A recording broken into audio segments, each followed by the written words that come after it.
تو یہ ہضم نہیں ہوتا ہوگا. جو مسجدیں بن رہی ہیں جس انداز پر سریے اور سیمنٹ اور یہ کچھ بھی نہیں تھا, یہ پنکھے آپ کے سروں پر لٹک رہے ہیں, یہ کہاں تھے صحابہ کرام کے دور میں؟ تم نے مسجدوں میں لٹکا کے رکھے. یہ ٹیوب لائٹیں کہاں تھی؟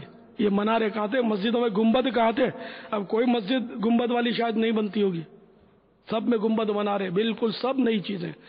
تو سرکار صلی اللہ تعالی علیہ وآلہ وسلم نے مسجد میں گنبد نہیں بنایا, کسی صحابی نے مسجد پر گنبد نہیں بنایا. آپ نے کیوں بنایا؟ آپ کو یہ اعتراض ہے تو میرا آپ پر یہ اعتراض ہے, آپ ثابت کر دو گنبد بنانا مسجد پر کہ صحابہ کرام سے, تو پھر میں ثابت کروں کہ بلال حبشی نے درست شریف پڑھا تھا یا نہیں پڑھا تھا. تو اس لیے مطلب اللہ تعالیٰ پیٹ کی بیماریاں دور کرے, دل کی بیماریاں دور کرے. اب اگر کسی کے دل میں خدا نہ کرے وہ بغض و عداوت رسول کا مرض ہو, یار اس کا علاج اپنے پاس کوئی دوا نہیں ہے. فی قلوبہم مرض فزادہم اللہ مرضا, شاید مطلب اس کے حق میں یہ ہو, پھر اللہ بہتر جانتا ہے. تو اللہ تبارک و تعالی ہمیں عشق رسول, ادب رسول, تعظیم رسول نصیب فرمائے.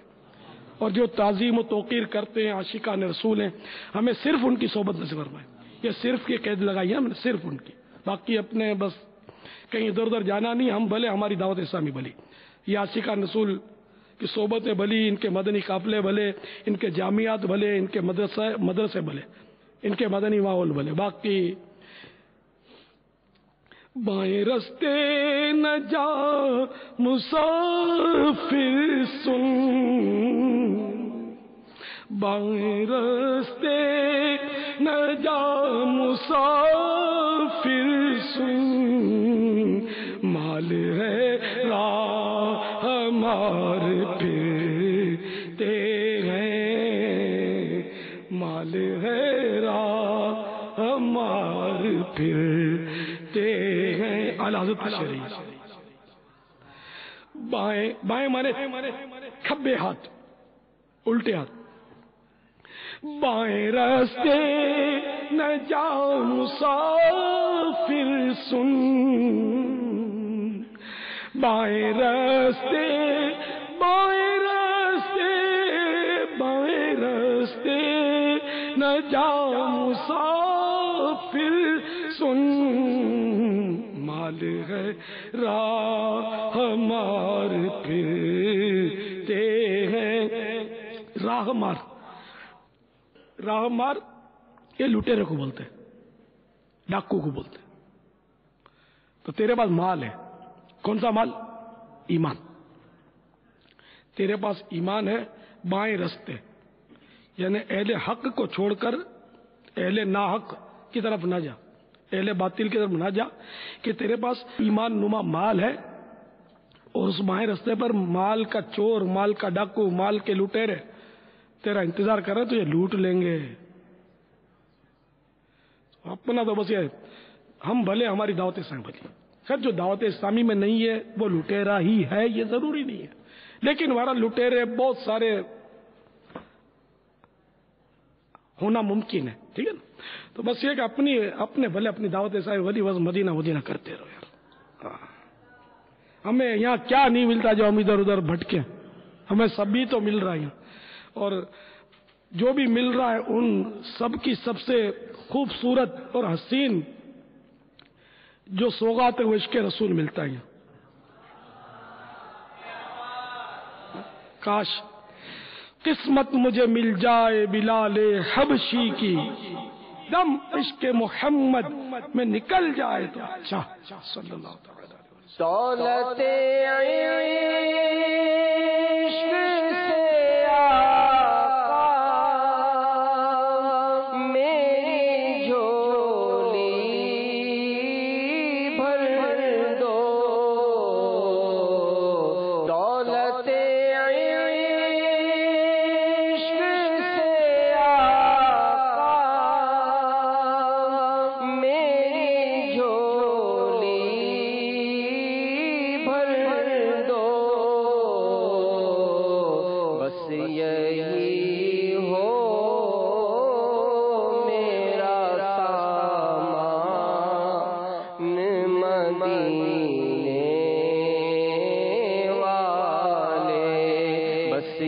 ہی ہو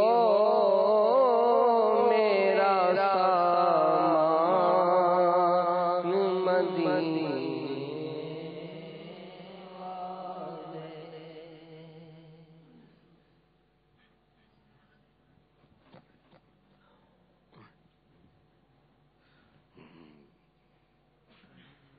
جاگ سنسان بن ہے رات آئی، جاگ سنسان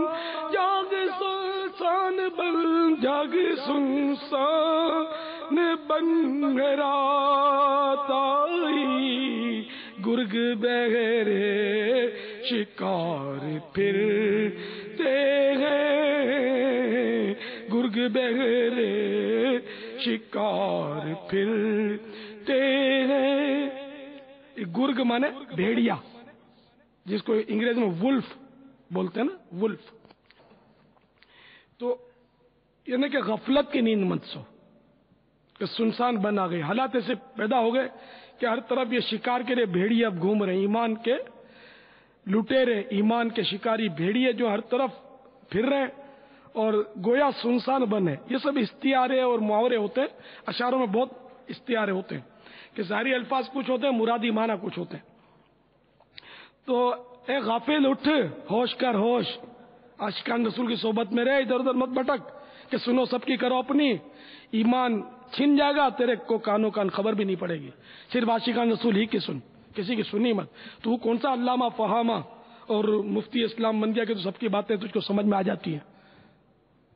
5 کلمے تجھے آتے نہیں ہیں، ضروریات دین تجھ کو معلوم نہیں ہے، یاد نہیں ہے، اور تو بولتا ہے سنو سب کی کرو اپنی، نہ تیرا کام نہیں۔ تو اس لیے جاگ سنسان بن رات آئی، گرگ بہرے شکار پھرتے ہیں، گرگ بہرے شکار پھرتے ہیں۔ صلو علی الحبیب۔